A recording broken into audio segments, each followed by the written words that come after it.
नमस्कार मेरे विद्यार्थियों, आपकी मंगल कामना के साथ और वाक्य शुद्धि के दूसरे भाग के साथ मैं आपकी हिंदी विषय की हिंदी अध्यापिका आपका हिंदी की ई कक्षा में हार्दिक स्वागत करती हूँ। विद्यार्थियों, आज हम कक्षा चौथी में विषय हिंदी में व्याकरण के अंतर्गत वाक्य शुद्धि का दूसरा भाग अध्ययन करने वाले हैं। विद्यार्थियों, वाक्य शुद्धि के प्रथम भाग में हमने अध्ययन किए थे कि वाक्य में सर्वप्रथम कर्ता, कर्म और अंत में क्रिया होनी चाहिए, और हमने सर्वनाम संबंधी नियम भी अध्ययन किए थे। इसी के साथ साथ संज्ञा, सर्वनाम, विशेषण, क्रिया, लिंग, वचन आदि नियमों का भी हमने अध्ययन किया था। तो आइए अब वाक्य शुद्धि के दूसरे भाग की ओर चलते हैं। आज हम वाक्य शुद्धि के कुछ उदाहरण अध्ययन करने वाले हैं। तो आइए, रोगी को गर्म गाय का दूध पिलाओ। ठीक है, गाय कभी गर्म होती है? नहीं। क्या गर्म होता है? दूध गर्म किया जाता है। तो यह वाक्य जो है अशुद्ध है, इसे आपको शुद्ध करके लिखना है। बताइए, रोगी को गाय का गर्म दूध पिलाओ।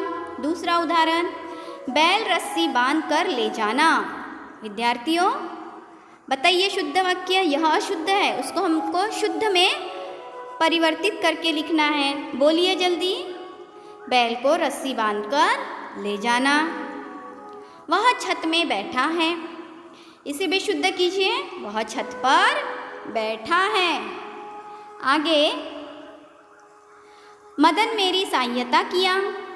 यह अशुद्ध है, इसे शुद्ध करके लिखिए। मदन ने मेरी सहायता की। दूसरा, नदी में बाढ़ आया। विद्यार्थियों इसे आप शुद्ध कीजिए। बताइए जल्दी से क्या होगा?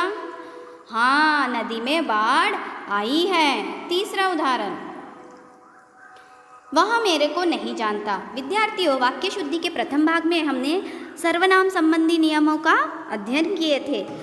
मुझको, तुझको, उसको, तो को विभक्ति चिन्ह का प्रयोग हम सर्वनाम के साथ लगकर नहीं करेंगे। मेरे शब्द यहाँ पे सर्वनाम है और सर्वनाम के साथ विभक्ति चिन्ह को का हमने प्रयोग किया है, अर्थात यह अशुद्ध वाक्य कहलाएगा।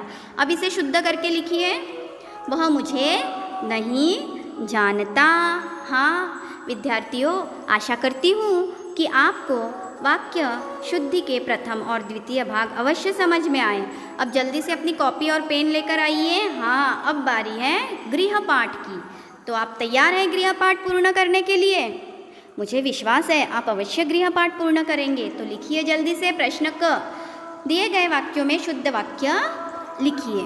हाँ बताइए, हरी मिर्च तोता खाता है, तो पहले क्या आना चाहिए? कर्ता। तो कर्ता कौन है? तोता। तो आपको इसमें से शुद्ध वाक्य का चयन करके कॉपी में लिखना है। तोता हरी मिर्च खाता है। प्रश्न ख का पहला, वह रोते रोते हंसने लगा। दूसरा, वह रोता रोता हंसने लगा। ग, होरी ने सांप को डंडे से मारा। दूसरा, होरी सांप को डंडे से मारा। विद्यार्थियों, आपको अपनी कॉपी में इस वाक्य को शुद्ध करके लिखना है। प्रश्न घ, भाई को उबाल कर दूध पिलाओ। भाई को कभी उबाला जाता है तो दूध किसे पिलाएंगे? ठीक है। दूसरा, भाई को दूध उबाल कर पिलाओ।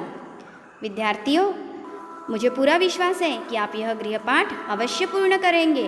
अच्छा, अब मैं पुनः आपसे एक नए पाठ के साथ, एक नई आशा के साथ मिलने आती हूँ। धन्यवाद।